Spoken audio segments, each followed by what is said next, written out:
Hello, welcome. I'm Nicole Lallam with Explore Minnesota, the state's tourism promotion agency. I work with partners around the state through our industry relations department. This is the first in a series of educational webinars related to making your websites, marketing, and communities more accessible to all people. Aligning with Explore Minnesota's mission to inspire consumers and facilitate their travel to and within the state of Minnesota, we are committed to honoring the value and dignity of all individuals. Through our work, we pledge to foster an environment that respects diversity, inclusion, and accessibility so that all who travel to Minnesota feel welcome. Accessible tourism is an ongoing endeavor that ensures tourist destinations, products, and services are accessible to all people, regardless of their physical or intellectual limitations, disabilities, or age. The improvements not only benefit those with permanent physical disabilities, but also parents with small children, elderly travelers, people with temporary injuries, such as a broken leg, as well as their travel companions. Explore Minnesota is committed to continuous improvement in accessibility, leading with our website. We hope that these webinars provide a foundation of information and education, along with resources and references so that you can incorporate best practices and improve your accessibility with your destination. Feel free to type in the question and answer box at any time for follow-up. And this series is being brought to you by Explore Minnesota and our website platform vendor, Miles Partnership. So now I'm going to turn it over to Miles to begin. Hello, Minnesota, and welcome to Introduction to Assistive Technologies. We are in part one of the Digital Accessibility Training Series hosted by Explore Minnesota and Miles Partnership. This training series is all about digital accessibility. Sometimes that's referred to as ADA compliance. Whatever you call it, it is the practice of making digital content inclusive for people with disabilities.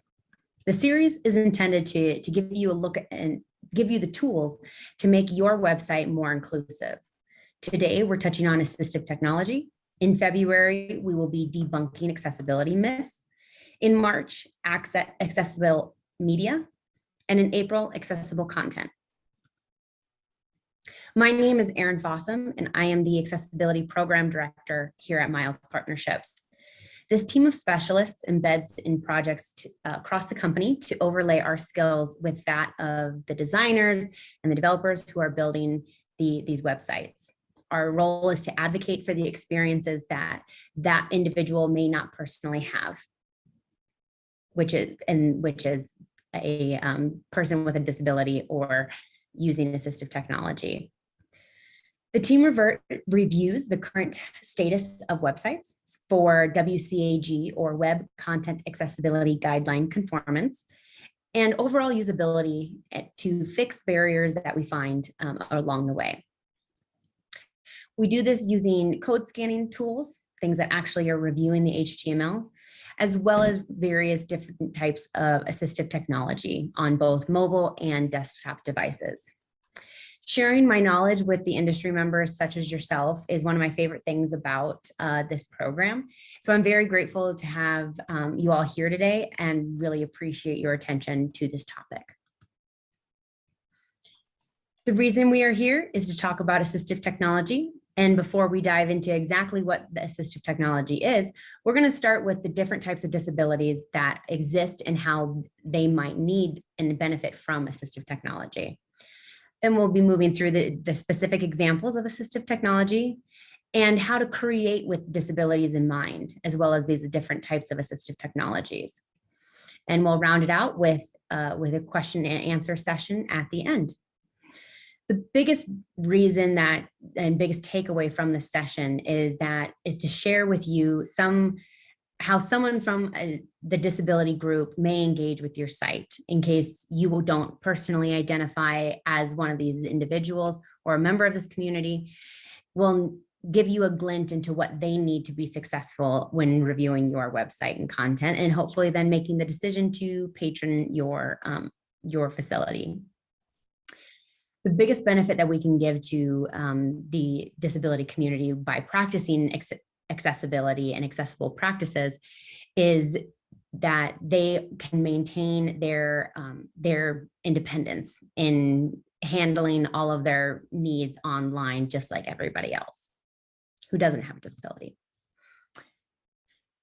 All right, so we're going to dive into disabilities here in a moment, and I just want to point out that while we as digital accessibility professionals aim to make content more inclusive and for all individuals and circumstances, there are a lot of different types of disabilities, and there's a spectrum basically for each one of them, and we will talk a little bit more about those here in a moment. But I just want to make sure that it is clear that our intention of using these classifications is not to force an identity on somebody else, but more from our perspective to make sure that we are accounting for as many different experiences as we possibly can. So they are not intended to define anybody who that does not identify as a disability by classifying experiences in this way. So from a categorization standpoint, there are hundreds of thousands of different types of disabilities. And despite various different types of disabilities that a person can have, each individual is unique, and their circumstances are unique to who they are. So the classifications, the major classifications that we use to define accessibility and to work through that is mobility, vision, hearing, cognitive, speech, seizure, and psychological and psychiatric classifications. Now, these disabilities don't always exist in silos, and it is a very common possibility that an individual may have multiple disabilities and have overlap. So, for example, an individual may have a motor disability, but also may have a cognitive or a psychiatric disability as well. To give us an example, this is just one individual's circumstances who has spoken out, and it is the Legally Blonde and Hellboy star Selma Blair, who has told the world and shared with us that she has multiple sclerosis. Now, this is a degenerative neurological disease that impacts things like balance, mobility, vision, and can have psychological impacts as well. Now, MS, as multiple sclerosis is referred to in abbreviation, it is a neurological disease, but it does impact other things. So she does use assistive devices in her day-to-day, such as a cane. We've got her using a yellow tricycle that in the center picture there that allows her to remain balanced and mobile. And recently she shared on Instagram that she now has a service dog who also will help her with her mobility and balance and things like that. Now, MS, just like everything else, exists on a spectrum. And so all of her needs from day to day may vary and may vary from somebody else with MS as well. So we don't necessarily try to pinpoint everything. We just try to keep in mind all of the different environments that we can best prepare for a wide variety of circumstances. To make a digital experience inclusive, you don't need to be an expert on all disabilities by any means. And that is, in fact, why the Web Accessibility Initiative has developed their Web Content Accessibility Guidelines, or sometimes referred to as WCAG or WCAG. And these are fantastic guidelines to follow because they are born out of deeply researching and understanding both users with disabilities and their experiences, as well as how their assistive technology works for them and how it integrates with your website. So if you're a super technical person, gaining familiarity with the success criteria may be for you. And there's lots of resources available out there that get down to pass-fail examples, all kinds of things. If you're not, I find it easier to think about the people that are using the site and how they experience it versus exactly what the code is saying to the assistive technology. So the 3 or 4 principles rather that are to keep in mind are perceivability, for both vision and hearing? Can it be operated using various various mobility assistive technologies? And can people understand what's on the site based off of a combination of a vision or hearing perceivability or a cognitive disability? So if understanding the experience is more your speed, stick with me, and we'll take you through the different types of assistive technology and what those users are feeling on that side of things. So what are the different types of assistive technology? We are going to use the different disabilities to move and the types of assistive technology that they used. We do sort them by the kind of primary disability category that they are used by, but just keep in mind that sometimes an assistive technology that is primarily designed or utilized by one category, it doesn't mean that it's not also beneficial in another category as well. So we'll go through those and talk about them as we go. Starting with vision. A couple of examples of disabilities that might have a vision disability would be blindness, total, partial, low vision, all of those things. Also color blindness or glaucoma or cataracts. Again, a small sampling of what possible visual disabilities might be out there. But we're going to take a look and get an idea of what some of these people might see given their experience. We're going to use this screenshot here at the right. That is just a sample of an average or corrected vision view of a Google search results page for the Web Content Accessibility Guidelines. So we've got 3 examples here. Starting with the top left, we have a glaucoma example or tunnel vision. So this individual may see only a very small point on the screen, and basically it is tied to whatever the direct item is that they are looking at. So peripheral vision is where they might not be able to see what's going on. So if you have something, if you click a button and something changes on the other side of the screen, they may not understand that something has actually happened because they can't see that side. For macular degeneration, it's kind of the opposite of that. So they may have peripheral vision. It may be blurred or obscured in other ways, but the center point of their vision is where they wouldn't be able to see any changes take place necessarily. In a color blindness example, a little bit of a different experience here where if a color that is not within the spectrum of an individual's vision and color perception, they can't see in this example that there is actually a color differentiation on the computer screen that indicates that I've already visited the link. And so, but it is visible to somebody who can see that color spectrum. So because it is only a color change, and because that this individual cannot see that part of the color spectrum, they do not know that there's any difference or anything different about that element. So some assistive technologies for people with vision disabilities include a screen reader, screen magnifier, braille input and reader, as well as audio descriptions. So the capabilities of a screen reader are pretty self-explanatory, but I will get into it a little bit more. So we have reading text aloud, of course. That's the main primary function of a screen reader. It's going to vocalize some formatting, and it can also vocalize content relationships. Now, both of these are dependent on the HTML or the code having specific markup so that it is shared with the individual's screen reader in the proper manner. This can also provide navigational shortcuts. So just things that somebody who is not using a screen reader just does not have access to, but really helps and supports the moving of a page and all of those types of navigational elements. It also supports keyboard navigation. So a user doesn't necessarily need to use a mouse, especially when they may not be able to perceive where that mouse's location is.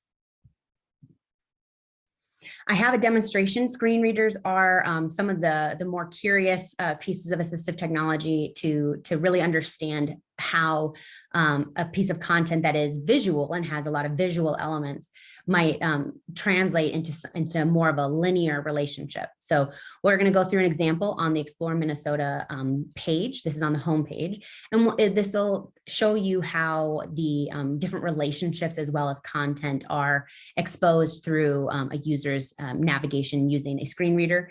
In this case, it is on a Mac with VoiceOver and the keyboard navigation. Level 2 items, Minnesota by season. Browse articles by season, tab group. Spring and summer articles, tab 1 of 3. Fall articles, tab 2 of 3. Winter articles, selected, tab 3 of 3. End of, browse articles by season, tab group. Browse seasonal articles by type, tab panel. Winter articles, tab group. You are currently cozy articles for winter, selected, tab 1 of 4. You are currently on a tab 1 of 4. To select this option, press Ctrl.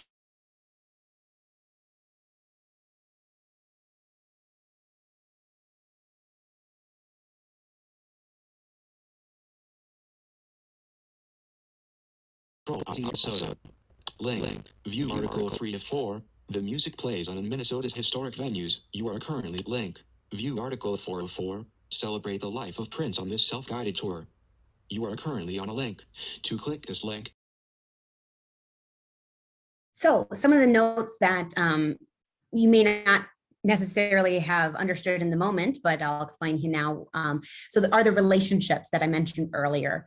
So things like tab group and the representation of sequencing. So 1 of 4 allows, gives the users a perception and a perceivability of, the type of relationship that this content has, as well as the sequencing. So kind of future content that they wouldn't necessarily be able to perceive just by knowing that they're on the artsy articles.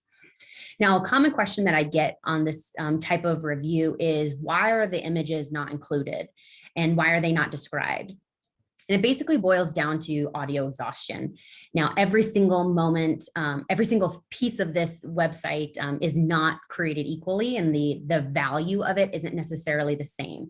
So we make choices based off of the prioritization and how much information is communicated effectively to get a user to the content that they really are looking for. So in these examples, if a user clicked on the Twin Cities Arts and Theater Weekend, the image that you see here would actually be on that full article. And at that point, the article and the image would be described in depth to give that kind of visual information. But because this is more a navigation piece, we keep it simplified so that users aren't being bombarded by too much description when the purpose of this component is really to move people around the site and expose them to different types of content. So the next piece of assistive technology that is used by people with visual disabilities is a screen magnifier. Capabilities here, again, very self-explanatory, but we'll go through it anyways. So we've got an increase in size of text, and we've got the capabilities also include increased size of full screen. So the top example here that we have for a mobile device is actually, it's a zoomed in view of this home page of an iPhone, and it can be moved.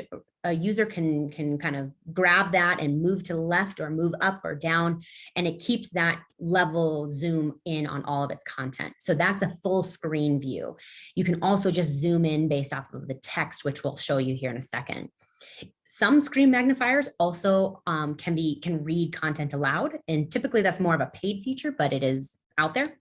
It also paid versions also allow you to manipulate color schemes. So if you need a higher contrast or a black and white interface, that is just easier for that individual. Those are customizations that assistive technology can make. They also can add more robust outlines for around copy so that users can focus as they're moving through maybe a longer piece of content. You can also change the cursor style, size, color, all those types of things, all just aiding in being able to recognize a very small piece of the interface and control for somebody who may not be able to catch that very small element. Couple of examples here on the screen magnifier. This is on Mac OS Zoom. We've got 3 different display options, if you will. This top left is a split screen view. So how the zoom is basically pushed to the top of the screen, and then a user has that port, if you will, on how deep into the content they can get, or how like zoomed in they can get. But then they use the bottom half of the screen to navigate more generally, so that they, you highlight the title or the text that you want magnified, and that is what appears above. This is customizable, so the top window can be as zoomed in at or not as the user prefers, and that can be changed just with a couple of keystrokes in the moment. Is not necessarily a hard setting. On the right-hand side, very similar, just a different viewport option. It's the picture-in-picture view. So instead of having a separate window for the magnification, this window kind of acts as a magnifying glass that follows the user's cursor around. Again, the level of magnification in that little window is customizable to the user within the moment. The third option that we have is a hover text view, and this pulls it out of the kind of the styling of the site and makes the copy black and white and very succinct. So it kind of removes the styles, it removes the contextualization, but a user can read the magnified copy, and it's more of an on-demand trigger versus the other two, which are more of an always on for a session, if you will. Some examples on the mobile device. On the left-hand side, that same picture-in-picture view that is available on desktop is also available on mobile. Same standards apply, where user can zoom in and out and make that kind of window bigger or more magnified or less. And it allows users to track small content. And then you have the full screen view, which I touched on just a moment ago, where you zoom the whole screen in, everything just is much closer to, perceivably to the user. And the user then acts as it's a smaller portion of the screen that they can see. And so they move the screen around to get to the different sections of the home page in this example. The next assistive technology is a Braille input and reader. The capabilities of this one is primarily around users who read Braille or might be blind. The input allows users to actually touch the Braille alphabet, so that might be on a touch screen. The second part is a refreshable reader that takes the text that would appear on a screen and outputs it as letters in Braille so that a user can read. In an example here on the right-hand side, if you want to see a little bit more of a user case of this, we have Christy Veers from YouTube, and I've got her video linked where she's actually holding the phone in what would be to a sighted user reverse, where the screen is facing away from her, and there are numbers, and she taps the Braille alphabet out to write on there instead of using like a QWERTY keyboard if you if you were looking at the screen. So great examples. She actually reviews a lot of different assistive technology that she uses for her daily life. Really cool to see how she interacts with it, and then you can kind of extrapolate how an experience on your own website might not be conducive for somebody who is using your site like this, and how you might be able to optimize it. Audio descriptions are the last assistive technology that we'll touch on for the vision disabilities. It also works for hearing disabilities as well. In the audio descriptions, the capabilities are to communicate visual content audibly alongside of the video's primary audio track. So we have a pre-recorded track, and that can be laid on top of an existing video, or we can actually have a video text track, which is a document that lives next to the video that a screen reader can pick up and kind of inject along with timestamps as a video without audio descriptions is playing. I have an example here from the Disney movie Frozen that has audio descriptions included, and there's a link to the full video if you'd like to see more than what I'm able to show here. From the creators of Tangled and Wreck-It Ralph, Disney. A carrot-nosed, coal-eyed snowman shuffles up to a purple flower peeping out of deep snow. Ooh, hello. He takes a deep sniff. His nose lands on a frozen pond. A reindeer looks up and pants like a dog. So in this example, the idea is, and what we see here is not that the audio description takes over and replaces what the typical soundtrack is, but it allows users to experience some of the in-between and to describe the scene to them. A common barrier for a video that for a user who cannot see the content would be if it's a music only video. They can't see the imagery on the screen, and so without the audio descriptions or descriptive voiceover, they're just listening to the song. There's no real value to the visual content, that because it is not described to them and it is not in any way, shape, or form. The next group of disabilities that we will be reviewing is hearing. A couple of examples of a hearing disability would be deafness, hearing loss, or limited hearing. The assistive technology for hearing include captions as well as transcript. Much like a vision assistive technology for each one, I will outline the basic capabilities that we talked about, very similar to the visions, and we'll go through the experiences and some common barriers where a user might hit if this assistive technology is not available to them. So captions. Captions are a text version of the spoken part of a television, movie, or computer presentation, and they are in the language of the medium rather than translated for cultural representation and things like that. Subtitles are the translation. So, as I said, the capabilities of captions are kind of definitively the presentation of the spoken content in a visual format. So we have a couple different types of captions. We have closed captions, open captions, as well as burned in captions.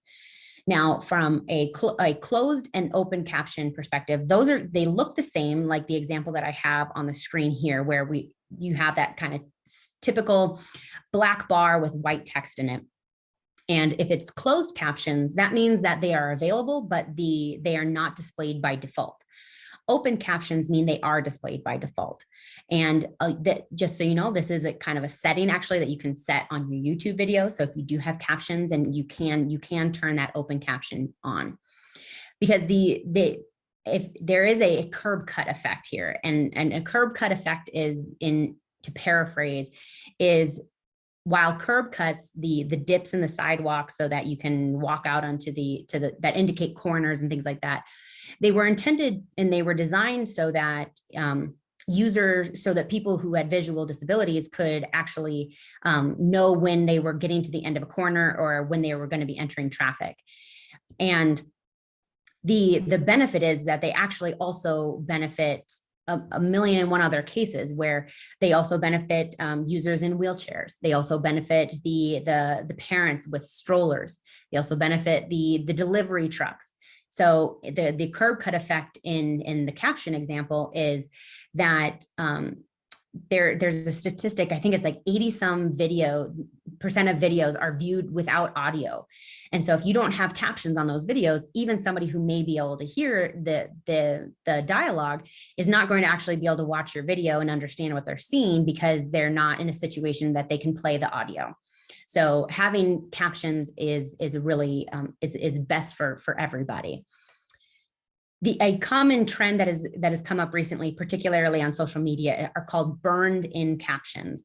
And that is a slightly different format where the actual video and the vision file has the captions in there. So it's actually a graphical element.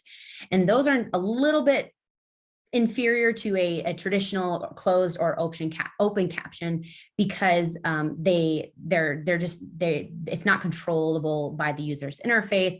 There's stylistic elements that people take liberties with, etc., where burned in captions can sometimes be not don't follow the contrast ratios and things like that. So if you have the option, which actually, if you have YouTube and you use YouTube as a distribution platform, there are methods to add captions to your YouTube videos that don't have to be burned in. This is way cheaper than burning in your captions, and it's already in there for your platform or in your YouTube platform in your studio that you can put on all of your old videos.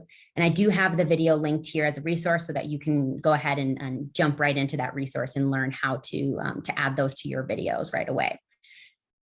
Now, they do offer auto-generated captions, and while it's a great place to start, I just recommend that if you do use auto-generated captions, that you go in and make sure that they're accurate. So sometimes that just means editing a couple of words here and there. Doing so is going to make the experience that much better, rather than I have captions, but they have nothing to do with the video that I'm playing. So keeping an eye on that and making sure that it's accurate is going to be very important. Then we have transcripts. It's very different than a caption, but a transcript does capture the visual and audio content that is presented, and it is presented only using text. So in this example, this is a transcript from a podcast, actually, and obviously podcasts don't have visual elements to it, but for the sake of an example, we have a very good inclusion here that where they are describing the music and that is playing at the beginning of the session. They also are defining who is speaking at each interval, and it's done more in a almost like if you were reading like a script manner. So instead of like an editorial where it's like Stephen Dubner said the other day, it's more of a that exchange and quick exchange engagement. So the use of these can be used instead of captions or audio descriptions that we talked about previously, but it also has SEO value. It can be found and supplemented to actual videos. It's also more economical for some people to write a transcript out versus having a full-blown audio description. As long as it is shared alongside of the visual, there are ways to make sure that the content is perceivable. Next disability group is mobility. Now, a couple of examples of mobile disabilities include Parkinson's disease, partial or complete paralysis, so quadriplegia, paraplegia, hemiplegia, those types of paralysis, ALS or Lou Gehrig's disease, arthritis, muscular dystrophy. Again, just a couple of examples of disabilities that where somebody might use assistive technology. On the right here, I have a call out to Stella Young, who was an Australian comedian, journalist, and disability rights activist. She was involved in creation of like a lot of really great inclusive advertising, where she uses her disability and the awkwardness that people feel around people with disabilities to really be part of the narrative instead of being the butt of the joke. So I encourage you to take a look at the 17 things that Stella Young wanted you to know about disabilities, about including them, and just overall is a fantastic activist and has some great TED Talks out there as well. So another great resource for you to kind of explore more and to just become more familiar with the disability community. So assistive technology that somebody with a mobile disability may use could be a keyboard navigation, a switch keyboard, mouse alternatives, speech recognition, and eye tracking. And just like the other disability assistive technology groups that we've gone through, I'll talk through the basic capabilities and different experiences that those assistive technologies may have. So keyboard navigation. Now, this is a little weird for some people to grasp. So I do have a video here that, oh, sorry, it's just a screenshot. And, oh, okay, no, it is. Sorry about that. So the video that is playing right now is me navigating the same Minnesota homepage without a mouse. So that is 100% happening using my keyboard, moving forward and backwards.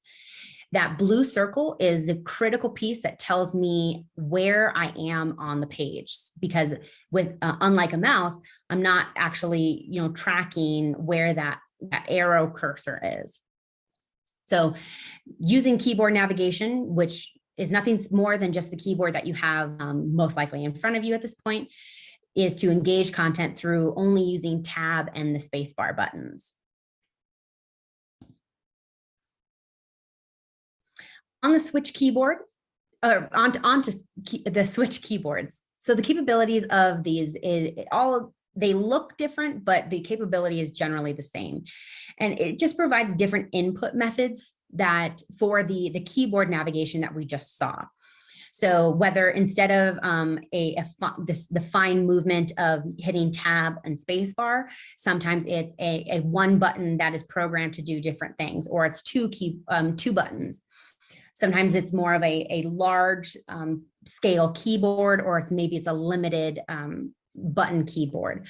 All of these things and the way that they work is based off of how the site is programmed to handle keyboard navigation. So that some of the barriers that somebody might face using keyboard navigation or these is if that focus ring is not available to track where they are moving on your site. It's very important so that they understand where their cursor is, or where the location of their keyboard is, just so that they can, move forward or backwards and get to the pieces and the buttons that they are ultimately looking for. Next is a mouse alternative. So we have keyboard and what that can do. And now if the mouse is the barrier that they aren't able to use the mouse in the traditional sense. So the capabilities of mouse alternatives is ultimately to provide an alternative input that is comparable to the cursor or a keyboard navigation. And it helps compensate for fine movement translation. So if a user maybe is not able to keep their hand or still to hit like a very small button, these devices can reduce the sensitivity of the cursor so that it's more distinctive and easier for that individual to hit a small button and move through without picking up every single movement that they might have. So that may be from a joystick perspective. On the bottom right-hand corner, we have an individual using a mouth wand and vertical keyboard. So the individual holds a stylus of sorts in their mouth, and they are using a keyboard. It may be very similar to the QWERTY keyboard that is on most traditional keyboards or on a laptop. Or it may be a specialized keyboard that has additional functions and buttons available and shortcuts for that individual to be able to move through and use their mouth to select those buttons. And an additional one is a hand-free mouse. So that would be an eye tracking software, which we'll talk a little bit more here in a second, but it is ultimately going to track where they are, where a user's gaze is, or if there's sometimes additional inputs for a user to be able to engage with as a cursor that is not necessarily a mouse. Speech recognition is another type of assistive technology for individuals with mobility disability, a mobility disability. So the capabilities of speech recognition is in the software format, and it enables control and typing and typing capabilities for you only using your voice. So everything that I would be saying right now could be, typed out in a document or a transcript, for example. It converts dictation into different types of text via the transcription. And it can navigate applications like Microsoft Word, Excel, Firefox, etc., just by the format of the software. So a common barrier for somebody that is using a speech recognition software would be something where if you're looking at a page and all of the links are labeled learn more. Now, if I say I want to go to the learn more link, who knows which one I'm going to end on. But so we want to make sure that the links and buttons have a discernible call to action, so that somebody who is only talking through or using their voice to interact with the website actually can say, I want to go to this button or this button, and it's not just kind of learn more roulette, if you will. I mentioned eye tracking briefly before. So the capabilities of eye tracking software are to track eye movement and the software follows the eye movement like a cursor using, sometimes it's a bar that it inputs into into an existing computer, like the Tobii Dynavox at the top here. Sometimes it's a completely dedicated device that can be paired with somebody on their wheelchair or in other formats where it's always available. So the capabilities are tracking eye movement like a cursor. So, and you can kind of see in the top example where you have the person's point of vision being highlighted with a bunch of different options in different circles around that main focus point. And that gives them options to highlight, to zoom in, to screenshot, to do all these different types of things.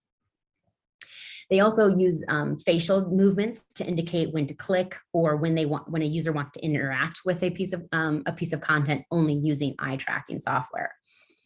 A good example of this is the late Stephen Hawking and the assistive technology that he used later in his life due to ALS. So his specific recipe of assistive technology, the way he described it, is using a thumb switch and a blink switch attached to his glasses. So by squeezing his cheek muscles and blinking, an infrared switch was activated to allow him to scan and select characters. So in a quote that he shared with the Scientific American, is as follows: an open source program provides a software keyboard on the screen. A cursor automatically scans across the keyboard by row or by column. I can select character by moving my cheek to the top or to stop the cursor. My cheek movement is detected in an infrared switch that is mounted to my spectacles. This switch is my only interface with the computer. The open source program includes a word prediction algorithm, so I usually only have to type the first couple of characters before I select the whole word. When I have built up a sentence, I can send it to my speech synthesizer. I can control the mouse in Windows, and this allows me to operate my whole computer. I can check my email, surf the internet, or write lectures. My latest computer contains a webcam, which I can use with Skype. So it depends on the specific person's circumstances, but there is very advanced assistive technology out there that allows them to maintain their independence regardless of what their physical situation may be. So Professor Hawking, brilliant mind, was able to write and publish and provide lectures and, act on the Big Bang Theory and things like that, even though he was not able to move his hands or his body. So a lot of independence comes from keeping this assistive technology available and making sure that the websites that are out there on the internet are formatted in a way that is compatible with this technology. So we'll move into the cognitive disabilities now. And cognitive disabilities are different from the previous disability categories that we've touched on because it is more focused on what happens within the mind. And the assistive technology that is available for something that it happens solely within the confines of somebody's mind is a different situation than somebody who needs the support to interact with the physical device of a computer. So an example of a cognitive disability could be attention deficit hyperactivity disorder, or ADHD. Could also be a traumatic brain injury, multiple sclerosis, like we talked about previously in Selma Blair's case, or it could be Alzheimer's disease. It is sometimes referred to as an invisible disability for a cognitive one, and it's difficult to empathize with people without understanding their situations, because to somebody who doesn't know them, they may not appear to have a disability. So I do have a link to this woman who is a ultra marathoner, really active cyclist and things like that, and she was a vet. And she ended up with a traumatic brain injury during a cycling tour in in Europe. So she goes through and documents her day in a life as she's gone through a recovery period of having a traumatic brain injury. And she brings out a lot of the details of and nuances of somebody with a cognitive disability and what that might be like. So a lot of the common barriers, that somebody with a cognitive disability may experience is it's hard to focus. They have limited problem solving skills, or they have a low tolerance for cognitive overload. Maybe it's limited comprehension, all things that are going to happen within the brain. So the assistive technology that we have for somebody with a cognitive disability is creating an intuitive user interface for them. They may use other assistive technologies, as I said at the beginning of the session, to support their experiences. But if we're talking only from a cognitive perspective, there is a lot more meaning behind this buzzword of an intuitive UI. And the assistive technology here is this 8-step roadmap that I have from Everett McKay and his book on intuitive design and the 8 steps to an intuitive UI. The 8 steps include discoverability, affordance, comprehensibility, responsive feedback, predictability, efficiency, forgiveness, and explorability. All of these things incorporate with a user's thinking and how they may go about handling our content. The thought process we all go through sometimes happens without us really acknowledging that a button appears to be where we click, or over an icon on the other side of the screen, for example. These steps aren't always easy for us to articulate, but when we are designing and creating these interfaces, it's very important to consider these steps that are processed in every decision that is being made, especially for people who may have a cognitive disability. So when we create an interface, we often have the benefit of already knowing what lives beyond certain clicks. Thus, it makes things appear clearer. Sometimes users can't figure that out though, and other times it's not super clear to their brains, and they may not be able to withstand the frustration. In these circumstances, the most likely situation is they're going to leave. They're going to leave your site with a bad taste in their mouth, because that may color their opinion of your business, because it is an extension of the website is an extension of that. So things to keep in mind. I highly recommend taking a look more into how to create an intuitive user interface, and Everett McKay has a great starting framework for you. For psychological disabilities. Now, before somebody would come to a full-blown disability of depression or anxiety, for example, it starts as a mental illness. And then when it impacts their daily life, it then basically is translated into more of a disability, if you will. And a common barrier for somebody who has a psychological disability, whether it's depression, anxiety, schizophrenia, etc., it can be choice overload. So if somebody is on a website that has a lot of options, and they're all kind of equally presented as just make a selection, choose your own adventure, or make the decision for yourself, it's difficult for them to be able to choose, and they may never choose. And so they may leave in favor of a website that gives them more of a direct, this is the best, or this is the second best, or, things like that, translation that can come across in storytelling. So the assistive technologies that would be available for somebody with a psychological or psychiatric disability, it's similar to those with cognitive disabilities. An assistive technology device or tool may not necessarily exist to help them the way that they need. They really rely on digital creators like us to apply the typographic hierarchy of content and effective simplicity. Examples of those two kind of assistive technologies, if you will, are here, and they're demonstrated. So on the left-hand side, we have the typographic hierarchy. Now on the left of this image is a block of copy that is basically all the same size. There's a space between it, and one line that is in all caps, but otherwise it's just kind of it's very long. It looks like a long piece of copy. On the right-hand side, it demonstrates having three levels of typographic hierarchy applied. The title is much larger, and so it grabs your attention. And then the subheader, or maybe it's the introduction, is slightly smaller, but still bigger than the body copy itself.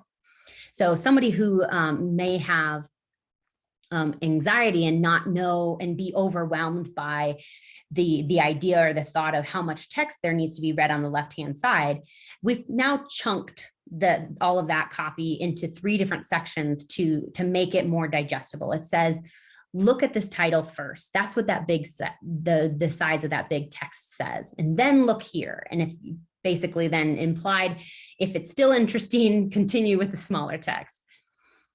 On the right-hand side, Jacob Nielsen's 10 usability heuristics is outlined as kind of the cornerstone of his usability consultancy, Nielsen Norman Group. Jacob Nielsen is one of the founding fathers of usability. So these 10 heuristics and rules of thumb really help apply effective simplicity, so that we're giving users enough information to get what they need to done, but we're not giving them more than they need, and maybe blowing up the information that's available to them. So that's where we hit the different types of assistive technology. And it's a lot of information, it's a lot of different details that are available, but moving into the experience that we want to, and moving forward when we create new websites, it is a lot easier to start just creating with these different experiences in mind, rather than trying to apply them retroactively. So I have a video of the social model of disability, which kind of explains and really gets to the heart of the benefits that we can see when we keep the disability community's needs in mind from the get-go.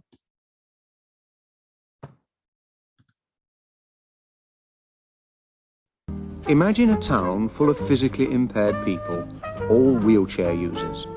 They run everything. There aren't any able-bodied people, so naturally, when they built the town, the community decided it was pointless to have ceilings 10 foot high and doors 7 foot high. So the ceilings were built at 7 foot and the doors at 5 foot. In every way, they designed the place the way they wanted it. One day, a few able-bodied people come to stay. One of the first things they notice is the height of the doors. And the reason they notice is because they keep hitting their heads. They come to stand out by the bruises they carry on their foreheads. Soon doctors, psychiatrists and social workers all become involved. Committees are formed. Many people are worried about what becomes known as the problem of the able-bodied. Throughout the town there is a growth of real concern. Specially toughened helmets are handed out, free to the able-bodied, to be worn at all times. Braces are designed which give support and relief, while keeping the able-bodied wearer bent to normal height. Various groups of compassionate wheelchair users get together and form registered charities. Every quarter they have a collection day. Upturned helmets are left in pubs and shops for people to drop their small change into. There is talk of founding special homes. But then one day, it dawns on the able-bodied that there is nothing actually wrong with them, just that society excludes them. So it's a great demonstration and illustration, really, of how situations can change based off of the frame of mind that is had when something is being created, and whether or not somebody is welcome in that environment or not. So keeping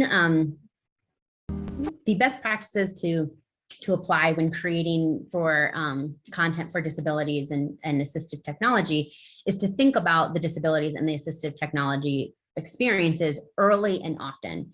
So referencing this slide deck, reviewing the different videos and demonstrations, keeping those things in mind, making sure that it's the end product is created with it in mind. Breaking content down and explaining your assumptions can also help make this make a more inclusive process. Practice prioritization. Everything can't be the top priority. So how do you start applying that prioritization visually as well as on a page in order? How do you reduce multitasking? If somebody is looking at a piece of content or like on the screen, how much else is also being asked of them at that moment? How many things are on the sidebar, or how many dialogues might be popping up, etc. And then connecting with the disability community is really just the no-brainer that is within all of this. Is the expectation, as I said at the top, is not to become an expert on these different types of experiences.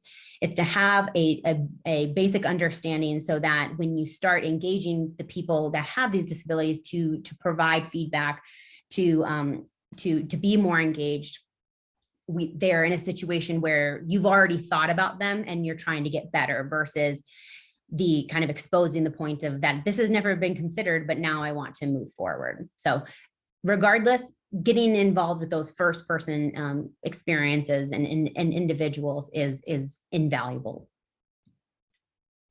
So to recap, what we discussed, obviously, a lot of examples, a lot of information, but awareness is really the first step. Assistive technology, the type and the use of it is unique to the individual using it. So we can't plan for everything, but having some ideas of the general broad sweeping strokes does help in the creation of the end product. And the same assistive technology that we talked about in one category today may be beneficial to somebody that identifies in a different disability category. And YouTube really is going to be a wealth of knowledge for you to witness different users and how they use the assistive technology of their choice. And just remember that just because you think that somebody has a disability doesn't necessarily mean that they self-identify as somebody with a disability, or that whether they use an assistive technology or not. So always be respectful when having those conversations and talking about their experiences first, before the fact that that you see them as having a disability or anything like that. So now I will take pause here, and we've got some time left for Q&A.